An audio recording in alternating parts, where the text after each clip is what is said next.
25号来到朱济高中，会使看到活动中心聚集了真侪学生甲家长，因拢是来参加即届的110年模范儿童的表扬。现场350位的模范儿童，每一个拢有家己的故事，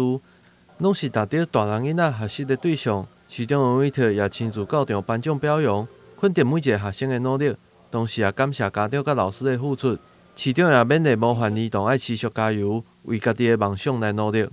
事实上，虽然名之为模范儿童，但是在我的心目中，各位都是最优秀的各校的光荣，也是我们台南的光荣。所以我想在这边市长要特别谢谢各位老师的指导，以及家长的指导还有我们各校的这个教学，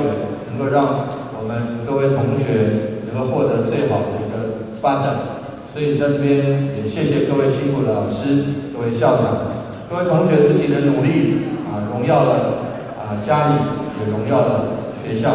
会使看到每一位家长拢欢喜的为学生翕相留念，教育局就是希望表扬这优秀的学生，互其他的同学也会使共同来努力，勇敢面对挑战，成为未来社会重要的人才。但新闻郭博义采访报道。